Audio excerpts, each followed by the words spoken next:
Maaf untuk korupsi, Anda sudah tanyakan ini berkali-kali ya, dimanapun tanya dan berbagai orang sudah sampaikan, ya silakan saja Anda nilai ya. Kalau saya itu kan pernyataan umum seorang pemimpin pemerintahan maupun pemimpin negara, kepala negara, nggak bisa dijawab dengan ya hal ihwal prosedural ala Mahfud MD. Mahfud MD ini orang gagal. Ya, dia sendiri menilai dia gagal ya 5 tahun sebagai Menko Polhukam dengan memberi skor 5 dalam penegakan hukum. Apa yang mau dinilai dari Mahfud MD gitu kan? Nah, jadi ya teman-teman ya, itu aja. Saya malas, capek kita berdebat ya. Nggak mungkin Pak Prabowo itu menginstruksikan untuk mengabaikan berbagai peraturan perundang-undangan. Intinya adalah semua protokol hukum kita memang ditujukan untuk memaksimalisasi pengembalian kerugian keuangan negara. Itu stressingnya gitu. Jadi yang diperdebatkan kalau pengembalian keuangan negara bagaimana orang dihukum, enggak gitu. Kita ini memperdebatkan hal yang remeh-temeh tapi melupakan hal yang paling substansi dalam pemberantasan korupsi. Wakil Ketua Umum Gerindra Habibur Rahman menanggapi pernyataan Mahfud MD soal pengampunan koruptor. Ia mengatakan pernyataan Mahfud tidak perlu digubris. Sebab Habibur Rahman mengatakan kritikan Mahfud tersebut tidak sesuai dengan kinerjanya saat menjabat sebagai menteri di masa pemerintahan Jokowi. Pernyataan itu disampaikan Habibur Rahman menanggapi pernyataan soal kritik Mahfud terhadap rencana Presiden Prabowo memaafkan koruptor asalkan mengembalikan harta hasil korupsi. Habibur Rahman mengatakan pernyataan Prabowo terkait pengampunan terhadap koruptor harus diterjemahkan sebagai semangat mengembalikan kekayaan negara. Menurutnya, Prabowo tidak akan memerintahkan untuk melanggar hukum dalam pemberantasan korupsi. Yang kilat bukan hanya revisi, yang di MK juga kilat dan diam-diam gitu kan. Yang di MK juga kilat dan diam-diam gitu kan. Yang di MK juga kilat dan diam-diam gitu kan. Tapi nggak apa-apa. Jadi namanya hukum itu kan, kalau aksiologi hukum kita 8D, konstitusi, kepastian, keadilan, dan kemanfaatan. Jadi harus ada 3 hal tersebut. Kalau kita anggap adil, kita anggap pasti, tapi tidak bermanfaat karena menimbulkan kegaduhan, apalagi berpotensi menimbulkan seperti tadi ya, bisa sampai ada korban jiwa, ada bentrokan ya. Tentu kita harus antisipasi. Nah, sehingga kalau saya sampaikan perkembangan perkembangan pembahasan undang-undang ini ya seperti yang teman-teman saksikan. Apa yang ditutupi? Nggak ada sebetulnya. Ya kan, mulai rapat Bamus, kemudian rapat Raker, rapat Panja, rapat Timus Timsin ya. Timus Timsin itu tradisinya itu tertutup.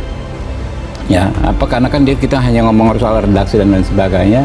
Lalu rapat pleno di tingkat pertama ya, Balek, itu semua dilakukan terbuka dan teman-teman bisa live ya. Oke.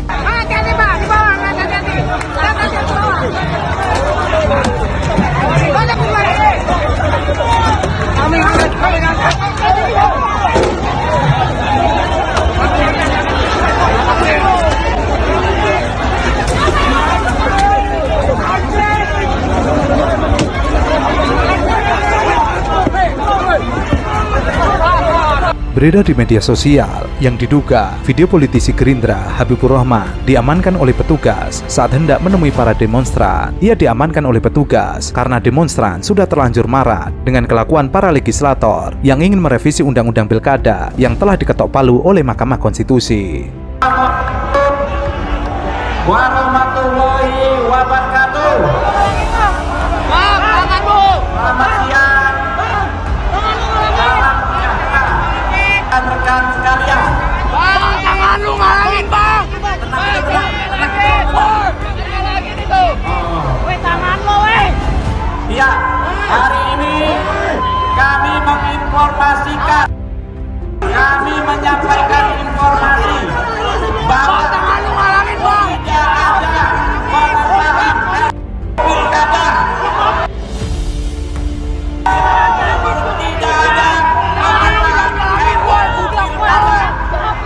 Tadi saya tanya undang-undang ke lu nggak jawab. Gua ngomong Anda jawab dulu undang-undangnya apa? Weh, Jawab dulu undang-undangnya apa? Saya nggak mau jawab. Saya nggak mau jawab. Undang-undangnya apa? Saya tidak mau jawab. Undang-undangnya apa? Tidak mau jawab. Makanya Anda Saya jangan tidak mau nanya, jawab. tidak nanya. Nggak ada urusan. Kalau Anda tanya, Anda jawab. Tidak mau, tidak perlu. Jawab. Kalau saya merasa tidak perlu, tidak perlu. Jawab. Anda tidak bisa paksa Mana saya. undang-undangnya? Jadi saya Anda jangan sebutkan. nanya, jawab dong. Setiap Mas Habib, orang Di mana berhak undang-undangnya? Pasal berapa? mengajukan diri. Sebentar, boleh nggak sebentar? Undang-undang Setiap apa? orang berhak Ya. Anda mengajukan jangan diri. ngomong. Oke? Politikus Gerindra, Muhammad Habibur Rahman, kerap menjadi tontonan masyarakat saat berdebat dengan lawan politiknya. Sayangnya, saat debat di televisi, yang ia tampilkan adalah otot, bukan kecerdasan intelektual. Momen Habibur Rahman debat dengan politisi PDIP, Deddy Sitorus, sempat viral di media sosial. Untuk menjadi amicus curiae. Hei, Sampai sekarang hukum online siapapun bisa hukum nulis. acara Ngerti pidana nggak? kita Bang Deddy, tidak Anda nggak ngerti mengatur hukum online siapapun siapa bisa yang nulis. boleh jadi Kita amicus ingin curiae. membangun diskusi yang produktif, Hukum Mas pidana Habib. kita. Dia jangan sosok nanya, sok ancam orang. Ya, Boleh nggak kita saya sebutkan sumber tadi, oke? Ya. Soal undang-undang saya tidak Undang-undang yang nggak tahu kan Ya. dong? Saya menyebut sumber. Ya nggak tahu undang-undangnya Saya aja apa. yang gua jawab, Sebentar. kagak tahu. Saya tanya undang-undangnya Jadi apa? saya ini sebut konsep amicus curiae semua ini orang diatur berhak. di Undang-Undang Nomor Setiap 8 orang tahun berhak. 2009. Ya, ya. Jadi pasal Inilah 89 tukang kutip loh. Anda ini cuma tukang baca clipping, ngerti nggak? Lah, Bahkan pemandu acara TV One sampai tidak bisa mengkondisikan keduanya. Anda saja saya tanya tadi Anda nggak aturan punya ilmu. mana? Saya bisa tidak akan, jawab. baik, Bapak-Bapak, Jangan pemirsa, digas. maka saya tidak akan melanjutkan diskusi Pak- ini. Kalau Pak kondisinya Deddy, seperti ini, saya kalau tidak akan tegas. lanjutkan. Sebentar, saya harus sudah kembali. Kenapa? Bapak-bapak, Iya, terserah. Ayo, apa? boleh nggak Terserah lu kita mau apa? berdiskusi Jualan dengan Denny. beradab ya? Jualan Denny. Mau apa? Jualan Denny. Lu mau apa Saya juga harus- jualan Denny? Oke, saya harus Lo sudah jual, selesai. gua Ini tidak borong. bisa saya lanjutkan. Diskusi akan saya putus sebentar. Kami akan kembali saja saat lagi. Tetap bersama. Tidak hanya itu, politisi Gerindra itu juga sempat berdebat dengan politisi PDIP yang lain, yaitu Adiana Pitupulu. Peristiwa itu terjadi dalam debat yang dilakukan oleh CNN Indonesia. Lo jangan asal nuduh gitu. Nuduh gimana? Lo bilang ada, enggak Memang ada. ada, kalau ada gimana? Kalau ada gimana? Enggak ada. Kalau ada? Enggak ada. Kalau ada? Enggak ada. Kalau ada? enggak Kalau ada ada. bagaimana? Enggak ada. Kalau ada kok. Enggak ada. Kenapa? Lo kenapa? Kalau ada kok jelas. Enggak ada kok. Oke, lu mau membantah pernyataan Ini hasil? atas perintah. Lu mau membantah pernyataan hasil? Bahkan debat keduanya juga sempat viral di media sosial. Tidak tanggung-tanggung, para netizen pun mengedit debat keduanya sebagai meme yang membuat ngakak masyarakat Indonesia. Momen debat ketiga terjadi saat Habibur Rahman tampil di Kompas TV. Saat itu ia kembali meladeni politisi dari PDIP, Henry. Dalam debat tersebut, Habibur Rahman sempat mempertanyakan kapasitas Henry dalam undang-undang yang ia klaim pernah dibuatnya saat ia menjabat sebagai DPR RI. Ya, kesimpulannya 02 nggak mau peduli yang namanya tingkat kecurangan kejahatan demokrasi karena menguntungkan mereka. Ditahan dulu Bang Henry. Ditahan dulu Bang Henry. Silakan Bang Habib. Jangan Ditahan. sombong gitu loh, jangan arogan gitu loh ya. Apanya Jadi di PHPU ya, di buku keempat Undang-Undang Nomor 7 Tahun 2017 disebut sengketa proses ya. Kalau usah Anda diajarin, memperhatikan gua proses ikut itu ada yang namanya sengketa undang-undang proses gitu loh. Nggak usah diajarin itu, saya ikut mengesahkan undang-undang Udah itu. diajarin, saya menyampaikan pendapat saya nggak mengajarkan Anda, saya menyampaikan pendapat saya. Terserah Anda mau yakin atau enggak gitu loh. Emang Anda Ulangi. siapa? Apa? Anda siapa? Gitu loh. Apa teh? Ya emang Anda siapa gitu loh. Saya Nggak usah siapa? ngajarin. Saya waktu itu saya anggota DPR RI. Waktu Iya, itu saya kenapa? anggota DPR RI 2017. Iya, paham nggak buku keempat? Paham. Gitu loh. Iya, apa? Sangat Sengketa paham. proses. Anda yang nggak Ada ngerti. sengketa proses. Anda yang nggak Oke. paham. Namun, perdebatan semakin panas saat Habibur Rahman mengucapkan bahwa ia tidak takut dengan Henry. Komentar tersebutlah yang membuat Henry naik pitam. Ia juga mengatakan tidak takut dengan Habibur Rahman. Ia lalu mengajak Habibur Rahman untuk tidak hanya ngomong di televisi, tapi juga berhadapan-hadapan. Saudara Habibur Rahman, Apa? Kenapa? maksud kalimatmu emang saya takut dengan Anda itu apa? Iya. Saya Anda lebih nggak bentak-bentak. kamu. Takut Kamu jangan, bentak. kamu jangan cuma berani ngomong di TV. Mohon maaf Bang Jangan Henry, cuma ini berani kita ngomong. tidak ada Hadapi terkaitannya saya. soal takut atau tidak takut. Yang kita Hadapi bahas saya. di sini adalah Apa? terkait Aku ada- dengan gugatan yang akan diajukan oleh TPN Ganjar. Momen keempat terjadi antara politisi PDIP lainnya, yaitu Kapitra Ampera dengan Muhammad Habibur Rahman. Hal itu terjadi saat keduanya membahas tentang Undang-Undang MK. Kapitra saat itu meminta agar MK yang membuat undang-undang dibubarkan karena melegalkan keluarga Jokowi untuk maju dalam Pilpres 2024. Kalau lembaga yang salah malah perlu dibubarkan lembaga itu. Jadi jangan Kenapa katakan harus dibubarkan itu, Pak? Ya, kalau itu tidak konstitusional, kalau itu melanggar undang-undang, tidak perlu mereka. Anda jangan mengerti soal itu. Anda harus paham bahwa kepentingan Anda untuk masuk ke partai lain itu juga sudah melanggar konstitusi. Anda harus pikirkan ya bagaimana supaya kepentingan bangsa ini di atas kepentingan politik Anda. Itu yang pertama. Yang kedua, bagaimana mungkin Anda masuk ke wilayah partai orang mencoba memujuk rayu kader partai orang. Ini Anda keliru berpikirnya. Keliru bagaimana merebut kekuasaan. Kekuasaan itu harus direbut pakai etika dan moral. Mendengar pernyataan dari Kapitra, Habibur Rahman menyebutnya dungu. Maka terjadilah perdebatan panjang dan akhirnya saling memanas. Bukan direbut dengan segala cara dan menghalalkan segala cara. Ini bahaya untuk demokrasi dan bangsa ini ke depan. Itu harus Anda pahami itu. Ya, yang kedua jawaban soal apa? Ya, jawaban soal yang kedua. Ya, bagaimana mungkin Anda bisa membujuk rayu kader orang lain, Bapak-bapak. partai lain? Apakah kalian tidak punya kader lain, kader sendiri? Kenapa harus mengambil? Kalau dari apa yang disampaikan oleh Habib ini kan justru menunjukkan bahwa ya semestinya sabar-sabar dulu lah, ya. Jangan kesusu gitu ya, ojo kesusu kan. Ya sudah, tunggu saja ya, tunggu nanti periode ini selesai, barulah kita bicarakan apa yang menjadi program-program yang disampaikan oleh masing-masing pasangan calon yang mungkin nanti bisa diakomodir oleh yang menang. Itu pun juga menunggu hasil KPU sekali lagi. Nah jadi ya kita berharap ya penguasa ini bisa menahan dirinya. Ya ini kan jadi contoh ya, kalau misalnya contohnya ini belum tuntas semuanya sudah ingin menunjukkan posisi dan sikap tertentu kan jadi pertanyaan. Nah, jadi akan lebih baik sudah sabar-sabar dulu ya, tunggu hasil pemilu ini ditetapkan, barulah kita akan bicara. Taufik Basari mengomentari pembahasan program makan siang gratis yang sudah mulai dibahas di pemerintahan Jokowi. Ia menganggap hal tersebut terlalu terburu-buru.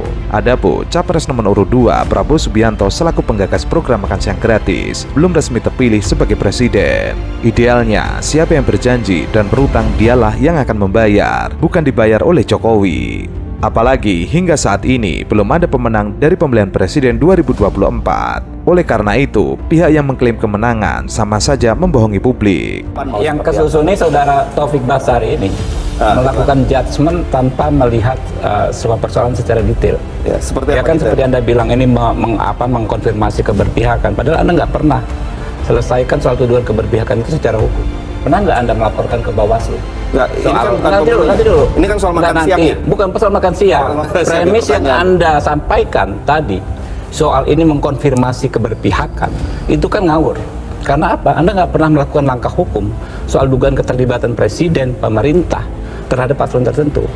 Nggak pernah Anda lakukan. Saya cek di Bawaslu, Anda nggak pernah laporkan. Gitu. Adapun pemerintah mulai membahas dan memasukkan program-program baru dari presiden terpilih dalam penyusunan rencana kerja pemerintahan dan RAPBN tahun 2025 sangat janggal. Namun hal tersebut langsung dibantah oleh politisi Partai Gerindra, Habibur Rahman. Ia mengatakan pembahasan program ikonik itu diperlukan agar wacana keberlanjutan setelah pemerintahan Presiden Jokowi tetap terrealisasi. Ia lalu menuding bahwa tuduhan Taufik Basari tersebut terlalu terburu-buru. Jadi Anda melakukan tuduhan tanpa melakukan aktivitas hukumnya. Ini yang menurut saya Anda justru yang kesusu gitu.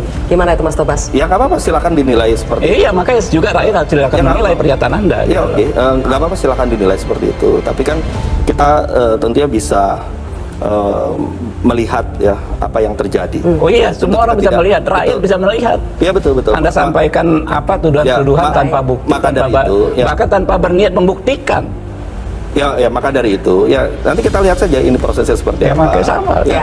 Biar ini juga jadi catatan sejarah kita. Oh iya, rakyat mencatat kelakuan Anda, menuduh tanpa berupaya membuktikan. Rakyat juga bisa melihat memang ada perbedaan. Bahkan ia mempertanyakan kenapa Taufik Basari tidak melaporkan tuduhan tersebut ke Bawaslu jika memang tuduhan tersebut benar. Sementara itu, politisi PKS, Pipin Sofian mengatakan, Kabinet Jokowi seringkali mengkoreksi satu dengan yang lainnya. Bahkan, kadang menterinya mengkoreksi pernyataan dari presidennya sendiri. Hal itu sudah sering terjadi dalam 10 tahun belakangan.